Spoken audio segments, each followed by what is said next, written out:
au sein des coalitions, on verra bien ce que ça va donner, mais période bi je pense que c'est une période cruciale Bamba pour que gars yi ku ci bëgg samp sa ndënd pour peut-être remplacer Macky Sall wala jonganteeg moom parce que moom également c'est une autre question bu boobaa également moment bi c'est le moment choisi pour peut-être affûter déjà les armes et mën a yëglu. Bien sûr parce que Simon boo xoolee politique c'est une question de contexte. te contexte bi ñu nekk nii képp kuy wax rek yaa ngi jëm si li nga xamante ne mooy en vue 2024. nga wax koog ñàkk ko wax yëpp daal nga ñàkk koo wax. waaw parce que yow lépp looy wax si 2024 nga jëm. te d'ailleurs dama jàpp ne la sortie de Sonko que damay déclarer je suis candidat en français c'est ça qu'on appelle c'est du pléonasme. Parce que pour man Sonko. ça ne surprend personne loolu du information quoi. ñëpp ça ne surprend personne. loolu waaw pour man loolu du information quoi. Sonko candidat la à la présidentielle 2024. Sénégal yëpp xam na ne boo ko waxee. ou candidat à la candidature. Voilà. Parce que boo déggee ni mu waxee ba sóoraale sax primaire. non mais ça veut dire qu'il est candidat à la candidature. Sonko a été clair. ginnaaw dogalu sunu borom. waaw xëy na bëgg-bëgg parti également. Sonko a été clair. waaw dafa ne je suis candidat à la présidentielle 2024. cela veut dire que moom quels que soient les schémas. jàpp na ne moom candidat lay doon après. te ma ne loolu pour man loolu. pléonasme la maanaam du information bu Sénégal di xaar parce que jàppoon nañ ne loolu moom bu li muy liggéey yëpp Sonko li muy liggéey yëpp pour nekk candidat la 2024 siis ba daal la gis waaw fa la jëm léegi nag ba si boo xoolee sax ba si élection législative yi sax même discours yi ñoon mënee sax yooyu yëpp nekkuloon sax ay discours législatif ay discours présidentiel la d'ailleurs sax ci plateau yi muy consultant yi muy expert yi muy analyste yi lépp loolu lañ doon wax dañu wax naan au lieu que gars yi def ay campagne si li nga xamante ne mooy législative yi gars yi ay campagne présidentielle la ñuy def ma jàpp na ne même Bougane aussi peut-être que Bougane sax moom moo xaw a nekk koo xamante ne entre guillemets mën na nekk surprise. parce que peut-être que moom lañ doon yaakaar ne mi ngi xaw a laam-laamee candidature mais démb dafay clair que carrément il est candidat. ma jàpp ne boo jëlee ñaar profil yooyu muy profil Sonko ak profil Bougane dafa am li nga xamante ne mooy le beau discours ak le beau parcours. pour man Sonko kan moo am beau discours kan moo am beau parcours. pour man Sonko il a un beau discours qu'il a vendu aux Sénégalais. et ce beau discours là pour man dafa dem ba susciter espoir. ba certains Sénégalais yi nag comme li ma yàgg wax fii rek espoir boobu noonu la ñuy yaakaar ne mën na changer réew mi. Sonko fi mu toll nii moom tax na ba ñenn ñi doon bàyyi xel li nga xamante ne mooy politique sax léegi ñi nga xamante ne dañoo désintéressé woon dañoo abandonné politique. Sonko tax na ba ñu ñëwaat. di intéressé si politique. Sonko tax na ba jeunes yu bëri xawoon na ñàkk espace si réew mi am nañu yaakaar. dafa yëngalaat langue gi quoi dafa yëngalaat langue gi. kon Sonko nag discours boobu nag dafa jàll carrément bu nekkee Bougane c'est un parcours mooy egsi ni ilo ba agsi tey fi mu agsi fan lay jaar. fan la commencé nan la wane boppam ba tey Bougane kenn mënu koo génn ci langue politique Sénégal ba tey bokk na ci li nga xam ne mooy les ténors loolu nag pour man parcours la léegi nag il va falloir ñu poser question sénégalais yi nag est-ce que réellement lan mooy gën a dem. est-ce que discours bi wala parcours bi. te soo xoolee si mais on verra bien parce qu'il y a d'autres profils qui pourraient se dégager. bien sûr ñoo dégg nga ñeneen ñi waxoon bien avant même législative yi am na ñu bëri. bien sûr moo tax ma ne yëglu nañu. moo tax ma ne profil bi dégagé wu. nan lay dégagé wu ndax si parcours lay dégagé wu. wala si li nga xamante mooy discours lay dégagé wu. bu nekkee pour man bu nekkee nag assemblée bi ñu génnee mooy ci élection yi ak ni ñu voté. ak li génn am na lu mu wane. mooy sénégalais yi li ñu gën a bëgg sax mooy discours lañ gën a bëgg que parcours. boo jëlee tey à Sénégal ña fa nekk ñëpp xool leen ay parcours yu baax lañu am. pour boo waxee discours lañu gën a bëgg ça veut dire que il disqualifie déjà Bougane wala c'est pas ça. c'est ça que je suis en train de dire. ok dama bëgg wax ne nag sénégalais yi fi ñu gën a pensé wu. mooy au delà ñu xool li nga xamante ne mooy la quintessence. li ñu soxla mooy dañuy xool ba xam ban discours nga ñuy teg stable bi. moo tax nag pour man foofu la Bougane wala travailler. mooy fexe nag ba discours di adapté wu ak demande sénégalais yi. pour man Bougane fi mu gën a war a travailler mooy que son discours que sénégalais gën ko adopté. parce que boo xoolee si ay discours lañ ko diaboliser si ay discours lañ ko sanctionné si ay discours lañ ko yóbbee fenn mais aussi si ay discours moo propulsé Sonko man ne bu fekkoon ne parcours la ñuy xool. kon sénégalais yi am na tey ay profils yu ñu tegoon ci kaw profils yi nga wax. pourtant ils n'ont pas choisi ces cas-là. parce que tout simplement tey Sénégal bi ma doon wax ñaata ñoo xamante ne tey ñun ñii ay références su ñun. pourtant ba ñuy voté dañ leen a bàyyi foofu xool ñeneen. boo xoolee kii di Pape Djibril Fall dama ne fii laa ko waxoon keroog ma ne en quelques mois comment il peut arriver tey si objectif am. parce que discours la vendre peut-être mais bu nekkee parcours Pape Djibril Fall n'a pas encore construit un parcours. mais il n'a pas officiellement dit s'il est candidat pour 2024 ou pas. le fait que sénégalais adopté ko ba teg ko fi ko teg. cela veut dire que sénégalais am na fu ñu nekkee. mooy ñoom discours la ñuy gën a adopté que parcours maintenant boo jëlee ñoom ñaar. pour mën a léegi Sonko lan la propose sénégalais à part li nga xam muy discours. Sonko lan nga mën a jàpp ne lii Sonko moo ko teg pour askan wi pour mën a àgg tey fi mu àgg si. ne serait-ce que le discours la. d'accord pour man nag léegi nag essence mooy l'un muy Bougane moo war a fexe assimiler son discours son parcours à un discours. mais l'autre aussi muy Sonko moom moo war a assimiler son discours à un parcours pour que sénégalais yi mën a adopté. d'ici 2024 nag lu ne mën naa xew. parce que nag bëgg-bëgg ak liy am loolu y a une grande différence. d'accord fii ak 2024 lu ne mën na xew. et puis ci diggante bi sax lu ne mën na xew. mais Cheikh Omar peut-être regain bi am déjà regain d'intérêt bi am pour la présidentielle ça veut dire que c'est une élection importante. ci la ñu jëm quoi qu'on dise. sunu maam boobu imam bu baax bi tam noonu wax yàlla rek a xam. mooy imam Moustapha Gueye. El Hadj Moustapha Gueye am na nu mu ko doon wax. waaw yàlla rek a xam. yàlla rek a xam ça veut dire que lii ñëw ëllëg yàlla rek moo xam. beneen bi yàlla mooy joxe nguur. coppati ci nguuram jox nit. mu ngi ko wax si almulku yàlla moo yore nguur. nguur googu moom moo la ciy jox. et bu la ko joxee tamit bu koy jël tamit su ko bëggee foqati mënoo fexe mënoo dara. pexe boo mën a lal. mbir moo mën a teg. beneen bi nit da ngay am ambition. bu fekkee da ngay politique da nga am ay ambition présidentielle. am na koo xam ne amul ambition présidentielle. amaana amul moyen atteindre ses ambitions. ces ambitions nag nga transformer ko def ko mu nekk un objectif. ambition boobu dafa am lu mu war a àndal muy projet de société projet de transformation sociale. un programme voilà. Bâti sur une vision. mu nekk loo xam ne dina correspondre aux aspirations. pour man loolu mooy quintessence bi. et d'ailleurs parfois suñu wax sax j'aime souvent rappeler Mamadou Dia j'aurais aimé fekk muy maase ak moom jamono parce que keroog bi ñu ko yóbbulee ci kaso bi lu mot fukki at ñu yónni son directeur de cabinet Roland Collin la condition de Senghor pour mu bàyyi Mamadou Dia c'était que na bàyyi renoncer politique phrase bi rek daf ma neex mu ne ko la politique c'est un devoir et non un droit à un droit on peut renoncer mais pas à un devoir donc wareef la nga toll foo xam ni gis nga war nga mën a contribuer donc tey premier jàngat bi ngay am mooy yaa rajeunissement de la classe politique. Rajeunissement de la classe politique tey y a un nouveau leadership politique bu nga xam ne moom moo génn les leaders ou les partis classiques ñu ngi ci seen crépuscule. tey soo xoolee PIT AJ ñoom Landing Savané classe politique boobu. LD commencé nañu di déjà beneen leadership bu bees di juddu. leadership bu bees boobu c'est Ousmane Sonko c'est Bougane.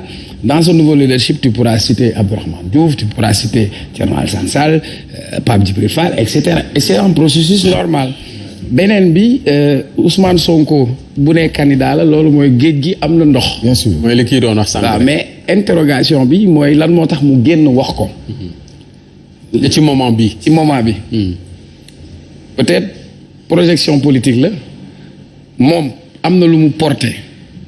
nekk na aussi ci coalition Yewwi dans la coalition Yewwi y a pas que Ousmane Sonko y a d'autres personnes yoo xamante ni ils ont des ambitions présidentielles Malick Gakou dégg naa ko nee na il est candidat Khalifa Sall socialiste il aspire à être candidat mais loolu posé wul problème au sein d'une coalition parce que kii mu ngi la koy wax tout à l'heure dafa am lu ñuy wax des coalitions politiques et des coalitions électorales.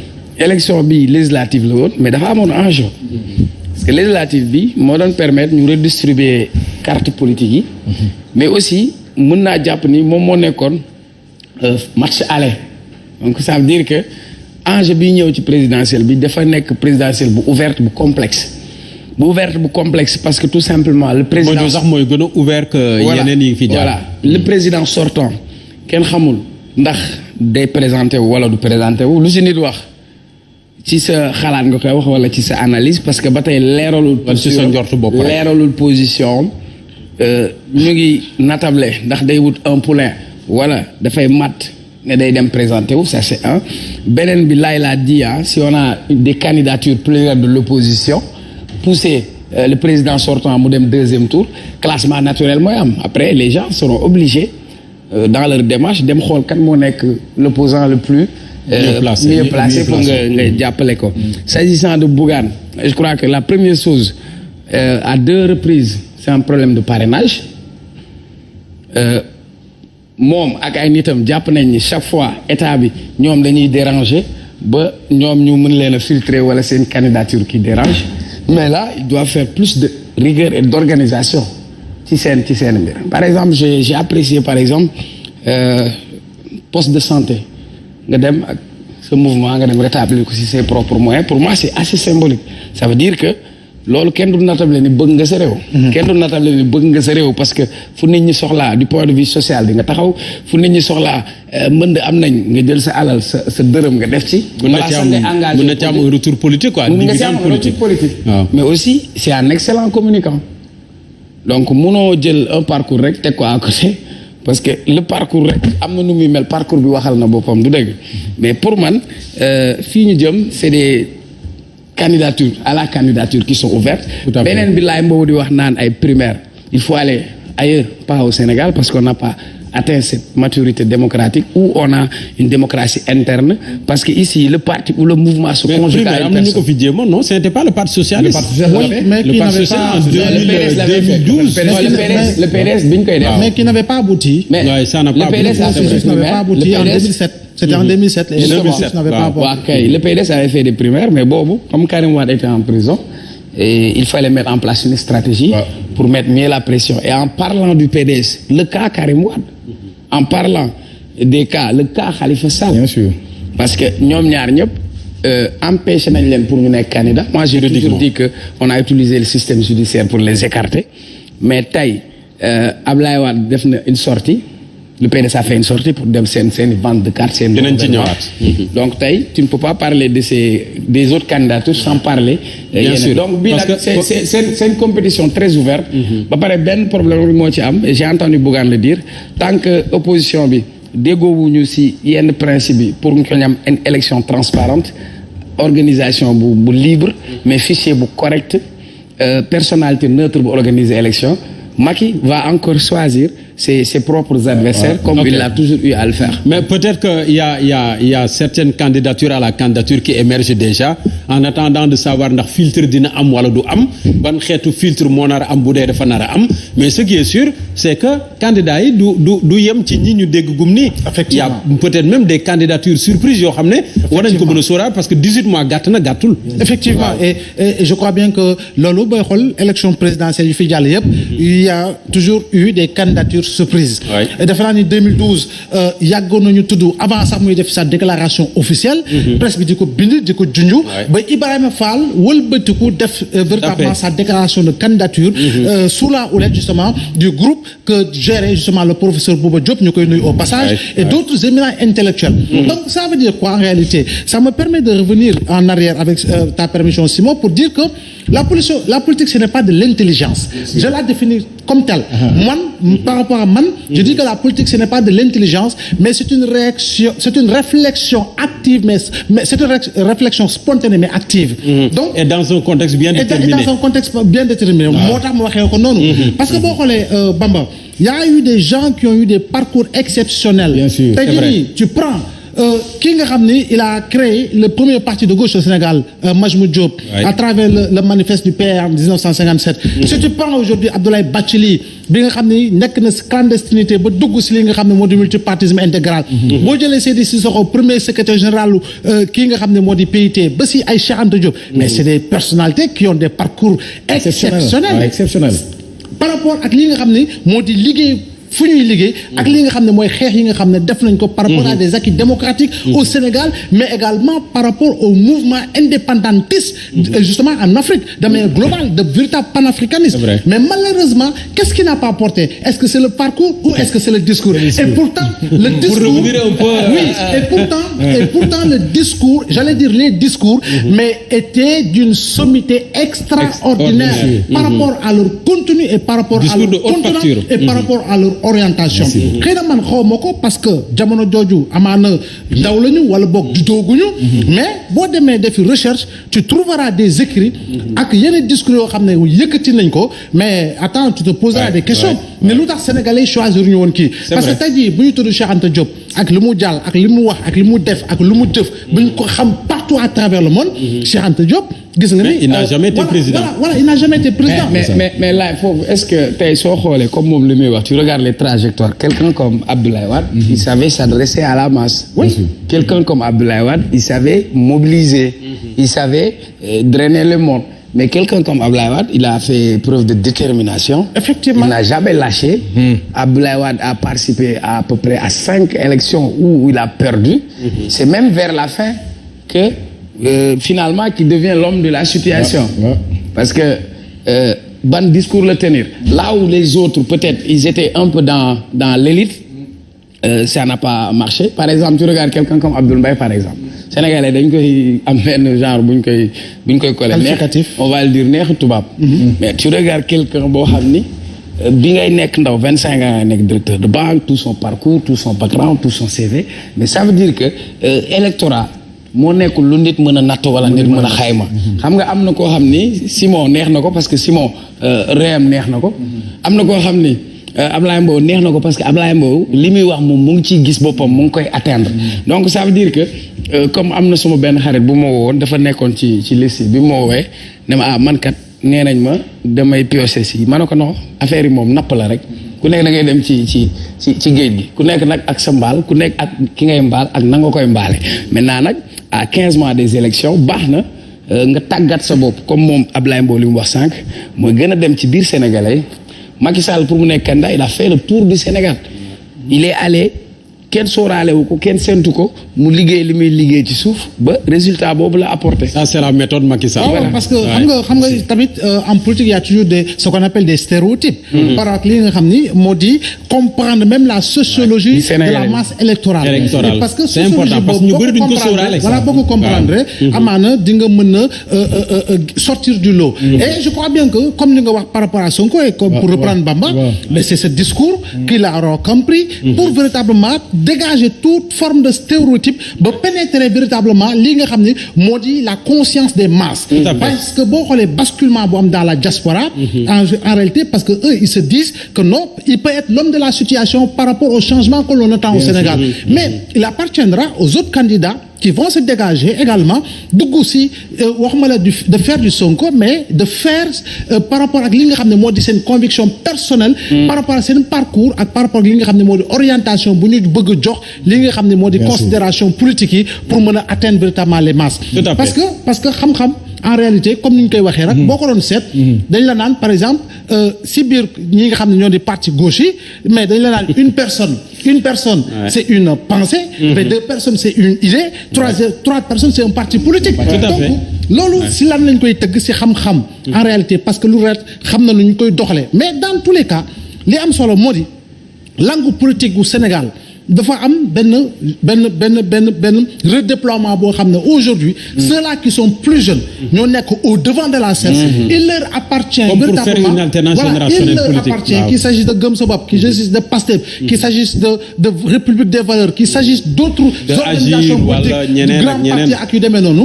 Il leur appartient aujourd'hui de poser acte par acte par rapport ak li nga xam ne moo di essayer d'aller dans le sens de convaincre nag du ñëw rek ak discours gu neex dafa am loo xam ne moom lay àndal parce que boo duggee tey nii kër Simon réalité biir këru Simon ce sont des réalités différentes ak liy xew biir kër Cheikh Omar. Donc yooyu yëpp il faut nga si tenir compte parce que approche sociologique bi daf siy am solo. waaw li ma si bëggoon wax mooy soo gisee sànq sax ma ne politique c'est une question de contexte. bu ma nee question de contexte mooy loolu laa doon andi mooy dama doon wax ne ñaari profil yi nga xamante moom la ñuy waxtaane muy Sonko ak Bougane kii dafa nekk profilu parcours kii nekk profilu discours ma ne léegi ñoom ñaar ñooñu soo xool si contexte bi am il va falloir que pour ñoom ñu mën a am ku nekk dafa am lu la manqué muy l'un a besoin de se compléter envers l'autre et l'autre a besoin de se compléter envers l'un ma ne les contextes yi day changer parce que boo jëlee tey par exemple ki nga xamante ne mooy Abdoulaye Wade bi Cheikh Omar wax sànq jamonoy Abdoulaye Wade c'est parce que Sénégalais yi dem nañ ba xam ne son parcours. mais xalif général il a fallu que parce que jamono yooyu contexte la woon.